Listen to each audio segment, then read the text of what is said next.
빛을 받으면 무엇이든 빛이 된다 라는 파트입니다. 고통에 얽매여 있거나 얽매여 있다는 사실을 불현듯 깨닫는다는 것은 참으로 놀라운 일입니다. 이것을 깨닫는 순간 당신은 집착에서 벗어날 수 있습니다. 고통이라고 우리는 부처님께서는 인생이 고해라고 했잖아요. 고해, 고통의 바다. 원불교에서도 파란고해라는 표현이 있어요. 파란고해. 그러니까 파란이 파랗다는 거 아니에요. 블루라는 거 아니에요.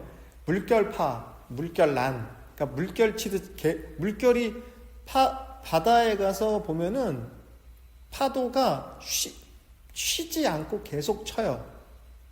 잔잔하던 거칠던 계속 밀려와요. 그런 것처럼 파란 고해라는 거, 우리 인생이. 이거는 많은 성자들이 뭐 기독교에서도 그렇죠. 헛되도다 뭐 이런 뭐 구절들도 있고 그렇잖아요. 인간의 삶이라는 게 되게 무상하고 헛되다는 거, 그리고 고통스럽다는 게 어떤 공통적인 견해인데, 그럼 이 고통을 없애기 위해서 인간들이, 그러니까 많은 성인들이 영성을 추구하고 명상을 했던 것들은 고통의 제거. 그러니까 이제 불교에서도 고집멸도 이런 얘기 있죠. 인생은 고통이기 때문에 근데 그 고통 어디서 왔냐? 집착에서 왔다. 그럼 뭐 집착을 어떻게 해야 되냐? 멸해야 된다. 멸하기 위해선 수도를 해야 된다. 그래서 뭐 팔정도 이런 거 있거든요. 그러니까 그런 과정들을, 고통을 제거하는 과정이 일종의 수행의 어떤 진행 절차 같은 거죠. 그래서 우리 여기 오신 분들도 사실은 인생이 너무 즐겁고 행복하고 아무런 근심 걱정이 없으면 여기 오셨겠어요? 그리고 그런 분들은 굳이 여기 안 와도 돼요. 그 삶이 이미 명상인데, 그 삶이 이미 충만되어 있는데, 근데 그렇지 않거든요. 그리고 설사 물질적으로나 외견상 되게 잘 갖춰져 있고 뭐 근심 걱정이 없어 보여도 내면에서 우리가 본질적으로 나타나는, 드러나는 그런 고통은 누구에게나 있는 거죠. 그게 죄벌이든 아니면 뭐 진짜 뭐 가진 것 없이 하루 벌어 하루 먹고 사는 사람이든, 그런데 다 공통적으로 있는데 이 제목이 참 재밌죠. 빛을 받으면 무엇이든 빛이 된다. 예. 하늘에 지난달인가 제가 이제 9층에서 근무하는데 밖에 한강뷰가 되게 좋은데 그날 슈퍼문이 떠가지고 하늘에 그 달이 마치 한강에다가 빛을 뿌려놓은 것처럼, 저는 그날 슈퍼문이 뜬 날인지도 몰랐는데 저렇게 달이 밝았나 싶을 정도로 한강이 무슨 뭐 다이아몬드 뿌려놓은 것처럼 밝은 거예요. 그랬더니 나중에 달보다 강이 더 빛이 나. 빛을 받으니까 강물도 빛이 되더라고요. 고통을 벗어나는 길은요, 고통인 줄 아는 거예요. 고통은 수술로도 제거 안 되고요. 다른 외부적인 요인으로 네 고통을 날 줘라 이렇게 해서 제거 안 되고, 달마대사가 그 유명한 얘기 있잖아요.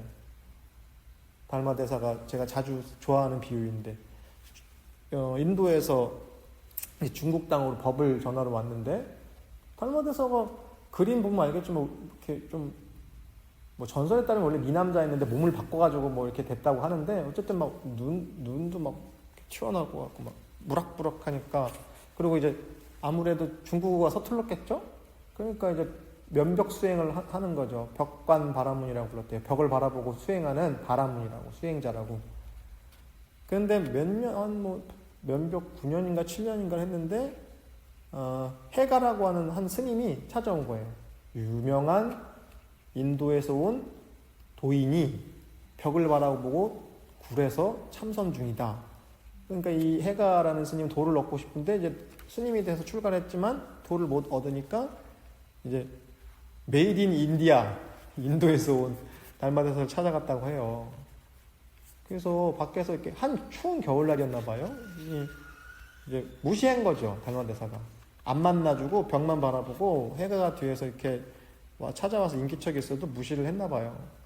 그랬더니 해가가 자기 주머니 이렇게 여기 허리춤에 차고 있는 칼, 그때는 이제 치안이 불안정하니까 스님들도 칼 한 자루씩 배우고, 소림사무술 그런 게 딱 그래서 유리했대요. 산적들이 워낙 많으니까 그 관아에 알리는 시간보다 산적이 더 가깝게 더 위협적이니까 막 무술도 연마하고 그랬나 보죠. 가지고 있던 칼로 이렇게 팔뚝을 잘랐답니다. 단비고사라고 그래요. 팔뚝을 끄는 옛 이야기인데, 그러니까 한번 상상해 보세요. 흰 눈이 소복히 쌓여 있는데 해가가 자기 팔뚝을 쏙쏙 썰으니까 피가 분수를 뿜었겠죠. 그제서야 달마대사가 딱 쳐다봤대요. 너는 무엇 때문에 왔느냐 이렇게 물어봤겠죠. 마음이 괴롭습니다. 이 괴로운 마음을 편안하게 해주십시오라고 이제 물어봤대요. 고통이죠. 해가한테 무엇이 고통이겠어요? 도를 얻지 못하는 게 고통이죠. 행복하려고 도를 추구했지만 그걸 못 얻은 게 고통이죠. 이게 망상이죠. 어떻게 얻어요? 돈은 얻는 게 아닌데. 그러니까 이제 팔까지 버리잖아요. 그랬더니 이제 달마대사 얘기하죠. 그래 알겠다. 너의 그 괴로운 마음을 가져오너라. 그럼 내가 고쳐줄게. 그랬더니 해가 이렇게 보니까 그 괴로운 마음이 없거든. 내어놓을 수 없거든. 그래서 그 괴로운 마음을 찾아보려고 했는데 찾아지지 않습니다. 어디 있는지 못 찾겠습니다. 예, 그랬더니 내가 너의 마음을 고쳐주었다. 내가 네 마음을 편안하게 해줬다. 그 말을 듣고 해가라는 이제 제자가 되는 거죠. 깨달음을 얻었대요. 왜? 그걸 이제 안심법문이라고 해요. 달마대사의 안심, 마음을 편안하게 해준 법문 말씀이다. 왜 그런 거? 괴로운 마음이란 원래 없거든요. 괴로운 마음이 있다는 생각이 들었던 거죠. 망상을 했던 거죠. 해가 입장에선 팔뚝을 바꿔서라도 얻을 만한 일이에요. 사실은. 저는 못할 것 같아요. 저는 여기 조금 바늘레만 찔려도 사열 같은 거 할 때 바늘 콕 하는 것도 세상이 무너지는 아픔인데 해가는 팔뚝을 잘라서라도 그 돌을 묻죠? 깨닫는 순간 집착에서 벗어난다는, 그걸 깨닫는 순간 어마어마하고 거대하고 형이상학적이고 하늘과 땅이 뒤집어지는 깨달음이 아니라 그 마음 원래 없는 거. 정념인 줄 알면 사라져요. 망념인 줄 알면 저절로 정념이 되는 거예요. 마음은 고치는 것도 아니고요. 마음은 찾을 수도 없고요. 그냥 마음이라는 걸 우리가 표현을 하는 것 뿐이지, 마음이 어디 있어요? 마음을 공부한다, 우리 그런 얘기 쓰잖아요. 마음을 공부한다는 게 뭐예요? 심리학적으로 무의식이 어쩌고, 잠재의식이 어쩌고, 아니요, 학문적으로 필요한데, 본질적인 마음 공부는요, 마음을 아는 게 아니에요. 마음이 아는 거죠. 마음을 공부해서 마음 공부가 아니라는 거죠. 마음이 공부하는 겁니다. 우리가 마음을 공부하는 게 아니고요. 하나 더 해보겠습니다. 이것은 이 파트는 성숙한 사랑의 의미라고 하는 파트인데요. 한번 읽어볼게요. 우선 자신에 대한 판단을 멈추세요. 그리고 상대방을 판단하는 것도 중지하세요. 관계를 변화시키는 가장 좋은 방법은 어떤 식으로든 상대를 판단하거나 바꾸려 하지 말고 상대방을 있는 그대로 온전히 받아들이는 것입니다. 이 말은 쉽죠. 어떻게 온전히 받아들여요, 상대방을. 근데 우리는 나 자신도 온전히 못 받아들여요. 좀 있어 보이는 표현을 쓰면 에포케라는 표현이 있어요.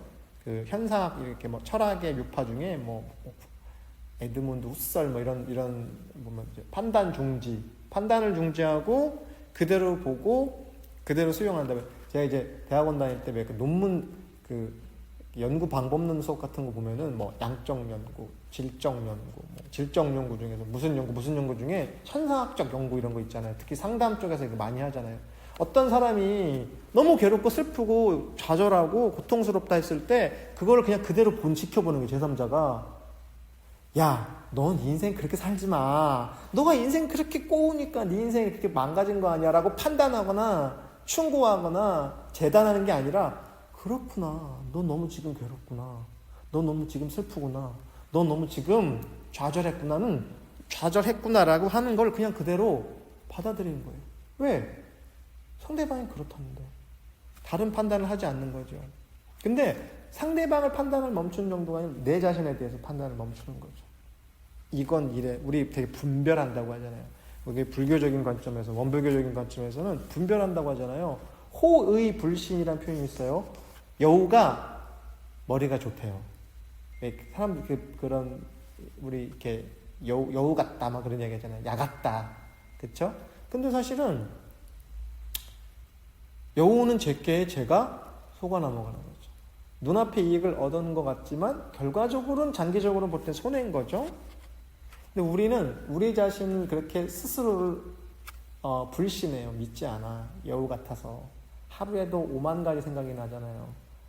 뇌과학적으로는 8만에서 9만 가지라는데 우리 조상님들 때는 5만 가지라고 했는데 그때는 조금 더 정보통신 문명이 덜 발달했으니까 생각이 적었겠지. 그 사이에 기술이 발달한 만큼 우리의 망상도 배가가 됐겠죠. 자, 더 나가서 그러면 그 순간 당신은 에고를 초월합니다. 온전히 받아들일 때 에고를 초월해요. 왜? 에고가 자리 잡고 있으면은, 자, 이런 거죠. 비유를 들면은, 잔에 물이 절반만큼 차여 있으면은, 더 물을, 100ml짜리 생수를 넣는다? 더 들어가지 않겠죠. 잔의 쓰임은 비어있을 때죠. 꽉 찬 잔은 잔이 아니에요. 물이든 음료수든 술이든 꽉 차 있는 잔은 이미 잔으로서의 용도가 끝난 거예요. 이 잔은 비어있을 때만이 온전히 그 쓰임이 드러나는 거예요. 우리 마음도 마찬가지예요. 우리 마음이 텅 비어있을 때 온전히 살아나는 거지 5만 가지, 6만 가지, 7만 가지, 8만 가지, 9만 가지 생각이 잠겨있다면 이미 그건 마음으로서의 용도를 다하지 못하는 거예요. 왜요? 에고로 차여 있으니까. 우리가 흔히 말하는 에고가 꽉 차 있으니까 더 다른 무엇을 채울 수 없습니다. 그 노래 있잖아요. 내 속엔 내가 너무도 많아 당신이 쉴 곳 없네. 그 노래 있죠. 옛날에 조성모가 리메이크해서 되게 너무 옛날이다 그것도. 조성모도 너무 옛날인데 이거 되게 오래된 노래인데 사실은 명상가들이 이 노래 제목은 갑자기 생각이 안 나는데 이 노래 가사로 엄청 비유를 많이 하잖아요. 당신의 쉴 곳이 없어요. 왜? 내가 내 안에 너무 많아. 내 안에 내가 너무 많아. 셀프든 에고든 내가 꽉 차 있어 나로. 집비 몰라. 그러니까 어때요? 당신이 쉴 자리가 없죠. 그럼 더 나가서 나조차도 쉴 수 없어요. 당신의 쉴 곳은 고사하고 나도 스스로도 쉴 수 없어요. 그런데 판단이 멈춰지는 순간 에고가 초월돼요. 모든 마음의 게임에서도 중독이나 다름없는 집착에서도 해방될 수 있습니다. 더 이상 희생자도 가해자도 없으며 비난하는 사람도 비난받는 사람도 없습니다. 네가 잘못했잖아. 너 왜 내 책상 금 넘어와? 학생 때 그런 거 안 해봤어요? 짝꿍이랑 막 밀고 지우개 넘어오면 지우개 넘어왔으니까 네 거다 내 거다 하고, 그렇죠? 그리고 비난하고. 아니면 나는 희생자야. 내 인생은 망했어. 스스로 희생자 코스프레를 한다거나. 근데 이 모든 것들은 일단 판단을 멈췄을 때, 스탑할 때, 왜 우리가 마음 공부할 때 스탑, 스탑 싱킹 이런 거 있잖아요. 그런 거 있잖아요. 뒤에는 까먹었어요. 판단 정지하는 건 명상의 기본이에요. 그냥이란 표현 많이 쓰죠. 아이들한테 채원아 너 왜 이거 왜 좋아? 삼촌이 왜 좋아? 이모가 왜 좋아? 이모가 나한테 용돈을 많이 주고 이모가 나한테 뭘 많이 해줘서 좋아가 아니라 그냥 좋아요. 좋은 건 이유가 없어요. 판단할 필요가 없어요. 아이들은 아직 자아가 형성되기 전에 아이들이 많이 쓰는 단어 중에 그냥이 있대. 그냥 그거 왜 그렇게 해? 그냥. 근데 조금씩 자아가 형성될수록 핑계도 많아지고 불신도 많아지고 분별도 많아지죠. 내 짝꿍 이거 넘어오면 안 되는데 이런 거. 판단을 멈추면 새로운 길이 보인다. 그 플렉스 스님으로 유명했던 모 스님의 책 중에 멈추면 비로소 보이는 것들 있죠. 근데 그 제목은 정말 훌륭한 제목이에요. 넌 누구라고 얘기 안 했어. 하나만 더 하겠습니다. 자신이 평화로운 상태에 있지 않고 불안을 느끼고 있음을 인식한다면 그 불안을 사랑스럽고 부드러운 포용으로 감싸는 고요한 공간을 만들어 보세요. 고요한 공간을 실제로 어디 만드는 이럴 수도 있겠죠. 얼마 전에 되게 유행했던 단어 중에 케렌시아? 자신만의 어떤 공간? 케렌시아 스페인어인가 그렇다는데 실제로 그럴 수 있겠죠. 자기가 온전히 쉴 수 있는 자기만의 공간을 만드는 것도 실제 물리적인 공간을 만드는 것도 중요하지만 명상이에요, 명상. 그래서 부드러운 포용으로 감싸는 고요한 공간을 만들어 보세요. 그러면 당신의 불안은 평화로 바뀔 수 있습니다. 내면의 평화를 가져오기 위해 당신이 할 수 있는 일은 없습니다. 할 수 있는 일은 없어요. 우리 뭘 할 수 없어요. 뭘 해가지고 바뀌지 않습니다. 참선해서 성불하는 거 아니에요. 네. 아니에요. 포기할 때 성불하는 거예요. 그거를 내가 이걸 하면 이렇게 될 거야 라고 하는 그런 사고를 끊어야 돼요. 왜? 대가를 바라는 거죠. 내가 11조를 냈으니까 하느님이 나한테 복을 줄 거야? 유치한 생각이죠. 유치한 생각이에요. 되게 유치한 생각이죠. 내가 불전원공 10,000원짜리를 했으니까 뭐 복이 들어올 거야. 그렇지 않다. 이렇게 하면 또 영업상 또 문제가 생길 수 있겠지만 진실을 말할 수밖에 없어요.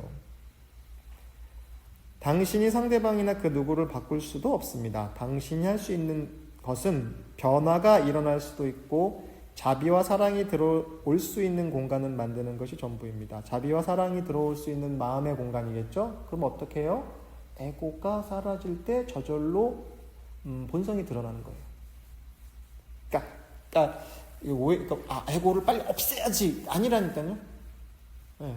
본성이 드러나면 에고가 사라지는 거예요. 어둠을 없애지 못해요. 어둠은 어떻게 없애요? 빛이 해가 뜨면 어둠은 사라져요. 곰팡이를 어떻게 없애요? 거기를 이제 환기를 시키고 뭐 이렇게 닦아내면서 닦아낸다 아니면 빛을 비추면 곰팡이 사라지는 거예요. 습한 기운은. 아침 해가 뜨면요 어둠은 사라져요.